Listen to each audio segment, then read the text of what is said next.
नमस्कार साथियों, मैं हूं आपका होस्ट एंड दोस्त डॉक्टर विवेक पांडे। लेकर आया हूं आपके सामने हिंदी का प्रसिद्ध कालजयी उपन्यास शिखा एक जीवनी का भाग 2। अब तक इस उपन्यास के 3 भाग प्रकाशित हो चुके हैं। अगर आपने वे तीनों भाग अभी तक नहीं सुने हैं तो प्लेलिस्ट में जाके सुन सकते हैं। अब हम आगे चलते हैं। पहरे बदल चुके थे।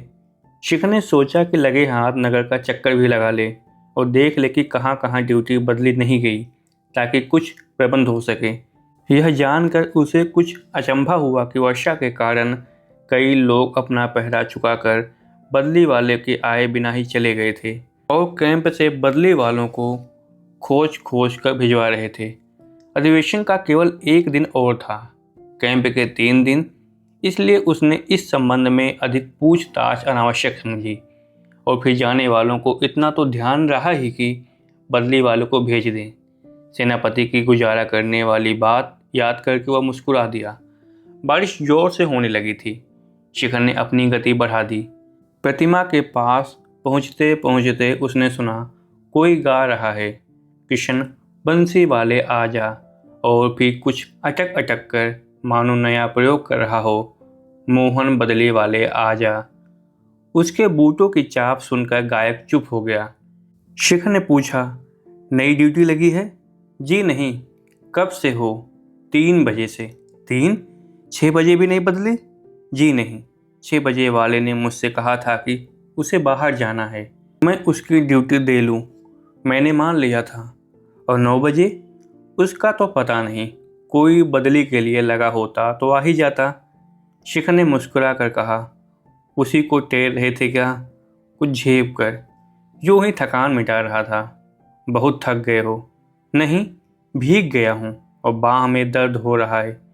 एकाएक शिखर इस आदमी के प्रति कृतज्ञ हो आया जो 2 आदमियों का काम करके तीसरे का शुरू करते समय गा रहा है। उसे जान पड़ा कि 1400 आदमियों में एक ने उसके अनुशासन वाले आदर्श का समर्थन किया है। समर्थन ही नहीं, पालन किया है। एक तो इसी से उसका जी एकाएक कुछ हल्का हो गया।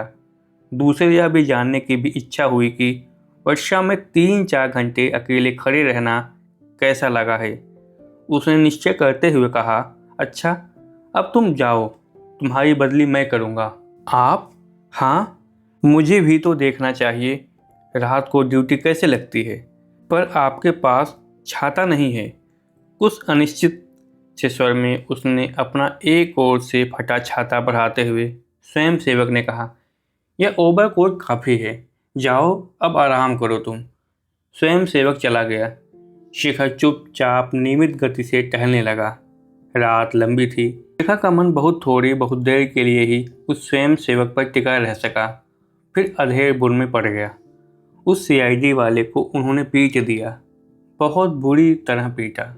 बुरी बात हुई, पर उसने अपना नाम पता नहीं बताया। तब बिना उसे पकड़े क्या होता? पहले का मतलब क्या होता? अभी कोई अजनबी यहाँ आ जाए तो क्या मैं पूछूंगा नहीं वह कौन है? हो सकता है वह आया ही इसीलिए हो कि झगड़ा हो जाए। यह तो इनका काम ही होता है। मारपीट हो गई, यह तो उसकी सफलता हुई। पर मारपीट से बचते कैसे? यदि प्रतिमा से छेड़छाड़ करने लगा तो कहाँ तक सहा जा सकता? क्या बात खत्म हो गई है या अभी कुछ और गुल खिलेगा? देखा जाएगा। यह स्वयं सेवक 2-3 बजे से पहले पर था। यह भी उसे पकड़ने में रहा होगा, तब क्यों नहीं गया? शायद प्रतिमा के पास खड़ा रहना जरूरी समझा हो। खड़ा तो ऐसे था मानो वही एक उद्देश्य रह गया हो जीने का। काम तो ऐसे ही होता है। क्या मैं भी किसी काम के लिए ऐसी लगन दिखा सकूं? अपने मन का काम होता है तब तो जोंक की तरह चिपट जाता हूँ। पर ऐसा काम जिससे कोई वास्ता नहीं, सिर्फ काम ही काम हो, क्या मैं अपने आप को अलग करके काम में लग सकता हूँ? यही तो शशि ने कहा था। मैं अपनी उलझनों में पड़ा रहता हूँ। आस पास दुनिया में जो मेरा कर्तव्य है वह नहीं करता। दुख उसकी आत्मा को शुद्ध करता है, जो उसे दूर करने की कोशिश करता है, और किसी का नहीं। यही तो उसने कहा था। और दुख सब जगह है। मैं उसे एक जगह समझ रहा हूँ। अपना ही दुख लिए फिरता रहता हूँ और शुद्धि दूसरे के साथ दुखी होने में नहीं, दूसरों के लिए दुखी होने में है। मैंने जो अपनी बदली कर दी, क्या उसी के लिए? मेरा भी तो मन था कि कुछ ऊट पटांग काम करने का, अपने संतोष के लिए, तो मैंने उसे छुट्टी दे दी। पर इस संतोष से बचकर कोई कहाँ जाए? यह तो सब जगह है। अपने को नष्ट कर देने में भी तो संतोष होता है।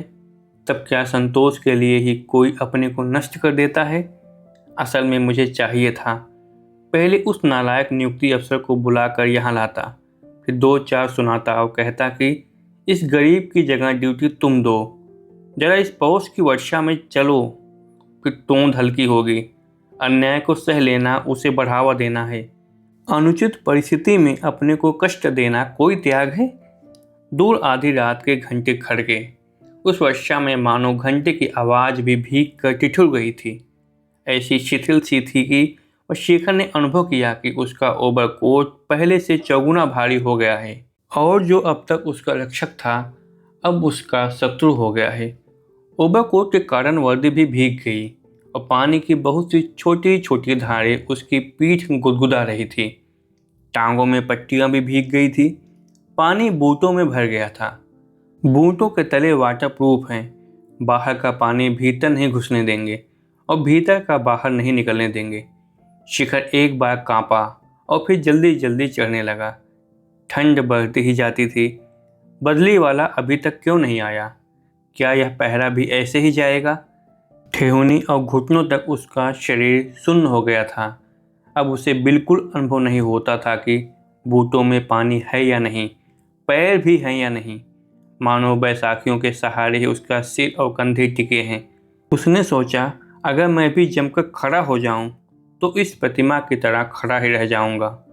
एक घंटे का स्वर इतना मंद था कि अगर शेखर के कान नीरवता को भी सुन लेने के लिए चौकन्ने न होते तो वह सुन भी न पाता। नियुक्ति अफसर अनुशासन के नाम पर सब चिढ़ गए थे। हिंसा है। यदि यह हिंसा है तो कर्तव्य की, जीवन की ही भित्ति हिंसा पर कायम है।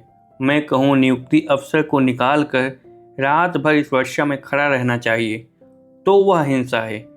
पर वह बिना कहे बिना सुने अनेक को रात भर यहाँ भीगने और गलने दे तो वही हिंसा नहीं है। किसी को ऐसा कह दूंगा तो वह कहेगा, तुम्हें किसी से क्या, तुम निष्काम कर्म करते चलो, उसकी भूल को तुम सह लो। त्याग इसी में है। त्याग पूर्ण है। त्याग धर्म है। त्याग त्याग त्याग। हम नहीं कह सकते त्याग बुरा है, पर तुम त्याग मांगने वाले हो कौन? अगर हमें कह सकते हो कि त्याग करें, निष्काम कर्तव्य करें, तो क्यों नहीं उसे कह सकते कि निष्काम या सकाम किसी तरह तो कर्तव्य करे? तो उसके बाद शेखर को क्रोध नहीं आया। एक नीरस मुस्कान भर उसके मुख पर दौड़ गई। त्याग त्याग मापने के लिए हर एक का अपना अपना गज होता है और वह गज होता है उस व्यक्ति का अपना त्याग करने की क्षमता जो खुद कभी त्याग नहीं करता। वही हर जगह हर समय त्याग की प्रशंसा करता है। अमुक ने इतना बड़ा त्याग किया, अमुक ने उतना भारी आत्म बलिदान कर दिया। उसका गज इतना छोटा होता है कि सैकड़े से कम की कोई वस्तु ही उसे दिखाई नहीं देती और जो स्वयं त्याग करता है उसे जान ही नहीं पड़ता कि त्याग है क्या चीज़। अपने को दे देना उसके लिए साधारण दैनिक चर्या का एक अंग होता है, जो होता ही है, जिसे देखकर विस्मय, कौतूहल, श्लाघा किसी से भी रोमांच नहीं होता, मुखर भावुकता नहीं फूटती। लेकिन क्या बदली रात भर होगी ही नहीं? और रात क्या कभी चुकेगी नहीं? नियुक्ति अफसर यदि उन्हें स्टेज पर खड़ा कर दिया जाए कि त्याग पर भाषण फटकारें तो शायद नियुक्ति के मामले में कहीं अधिक सफलता दिखाएंगे। वह तुंदिल मनहूस लोग क्या नालायक ही अफसर बना करेंगे और ईमानदार लोग ही नौकर? यदि ऐसे ही नेता होंगे तो और नेता पाकर हम क्या करेंगे? रोज सुनने में आता है कि नेता नहीं है, नेता नहीं है। ऐसे नेताओं के बोझ से तो समाज कुचला ही जाएगा। उठेगा कैसे? जो ऊपर से लादा जाएगा वह भारी होगा। भार वाहक कैसे होगा? भार उठाने की सामर्थ्य तो उसमें होगी जो नीचे से उठेगा, विघ्नों, बंधकों, भारों, श्रृंखलाओं की उपेक्षा करता हुआ। चोटों से दृढ़ हुए पट्टे और संघर्ष से दृढ़ हुआ हृदय लेकर अभिमान भरा और मुक्त। हम मुक्ति के लिए संघर्ष कर रहे हैं। पर हमारे सभी नेता हमें आगे खींचने वाले, हमारे भारवाहक, ऊपर बादलों से बरसे हुए तुषार की तरह एक भी तो पद दलित मिट्टी से नहीं उठा है, नहीं फूटा है कठोर धरती को तोड़कर नए अंकुर की तरह। मुक्ति, स्वराज, स्वतंत्रता, कितने सुंदर शब्द, किंतु कहाँ है इनके पनपने के लिए खंडित और खाद युक्त मिट्टी? जनता, कहाँ है वह मिट्टी में ही रासायनिक क्रियाओं से बनी हुई खाद? जनता का अपना जननायक, और कहाँ है तीन? नहीं, बदले की बात सोचने का कोई फायदा नहीं है। अब क्या होगा? जैसे 3 वैसे 6 बजे कोई आएगा ही, या वह किसी को बुलाएगा? 6 बजे उत्थान का बिगुल होगा और उसे हाजिरी लेनी होगी। हाँ, नेतागण जनता को कोसते हैं, किंतु क्या यह जनता का दोष है कि वे नेता उनसे ही उत्पन्न नहीं हुए हैं? स्वाधीनता तो प्रकृत अधिकार है, उसके चाहने वाले आप उत्पन्न होने चाहिए। वे तो जंगली वनस्पति की तरह फूटने चाहिए। क्यों मिट्टी और क्यों खाद, क्यों परवरिश? तब क्या यह ठीक है कि जनता ही अपराधनी है? देश की मिट्टी ही खराब है और हम स्वाधीनता के अयोग्य हैं, पर हमारा वन प्रदेश काट दिया गया है। हमारे स्वाभाविक सोते और जलामंग सूख गए हैं, हमारी मिट्टी बंजर हो गई है। जंगल हो या उद्यान, हमें फिर से खड़ा करना है, इसीलिए यह आवश्यक है। और ये हमारे नेता, ये नहीं है आवश्यक। मरुभूमि के इन कटीले झंखारों में नहीं है जीवन रस, और नहीं है जीवन रस को बांध कर या स्वयं गल कर भूमि को हरा करने की क्षमता। शिखर चौका, पैरों की चाप, क्या बदली आखिर होगी? अब तो उसकी आवश्यकता नहीं है। वर्षा थम चली थी, सर्दी भी अब जितनी लग सकती थी लग चुकी थी, लेकिन यह तो कई एक पैरों की चाप है। एकाएक 4-5 टार्च बत्तियों के प्रकाश से शिखर चौंधी आ गया। किसी ने कहा, यहीं का वाकया है, यह आदमी उन वॉलेंटियरों का अफसर है जिन्होंने हम पर हमला किया था। शिखर ने रात वाले सीआईडी के आदमी का स्वर पहचाना और देखा कि कई एक पुलिस के सिपाही उसके सामने हैं। उनके अफसर ने कहा, गिरफ्तार कर लो, सवेरे कांग्रेस के दफ्तर को खबर देना। 2 सिपाही शिखर के अगल बगल खड़े हो गए। शिखर ने पूछा, मैं बंदी हूं क्या? क्यों? उत्तर मिला, हाँ, थाने में चलना होगा। ऐसी जल्दी है क्या? सवेरे गिरफ्तार कर लीजिएगा, अभी तो ठंड से मेरी टांगें अकड़ी हैं, चला नहीं जाता। सिपाहियों ने उसके बगल में हाथ डाल लिए। पीटे हुए सीआईडी वाले ने कहा, देखा अपने रंग ढंग? सिपाही उसे खींच ले चले। एकाएक अपने को अपमानित अनुभव करते हुए शिखर ने झटका देकर अपने को छुड़ा लिया और कहा, चलिए जहाँ चलना है। इतना निकम्मा तो मैं नहीं हूँ कि सहारा चाहूँ। अफसर और मुखबिर ने फिर आंखें मिलाई। टोली चल पड़ी और चलते चलते शिखर ने देखा कि आसपास के वॉलेंटियरों ने कुछ गोलमाल देखकर खबर कर दी है और लोग जुटने लगे हैं। पुलिस की मोटर में बैठते हुए फिर शशि के वे शब्द याद आए, दुख उसी की आत्मा को शुद्ध करता है जो उसे दूर करने की कोशिश करता है। शुद्धि दूसरे के साथ दुखी होने में नहीं, दूसरे के स्थान पर दुखी होने में है। क्या वह पात्र है? क्या उसकी आत्मा का एक नया परिच्छेद खुलने वाला है? क्या वह पूर्ण पुरुष है, विजेता, परिस्थिति का स्वामी? आज की वीडियो में बस इतना ही। आज हमने सुना शिखर एक जीवनी के दूसरे भाग का पहला खंड, जिसका शीर्षक था पुरुष और परिस्थिति। अगले पार्ट में हम इसके दूसरे खंड को सुनेंगे, जिसका शीर्षक होगा बंधन और जिज्ञासा।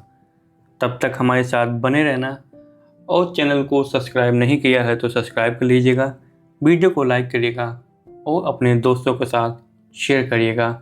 जय हिंद।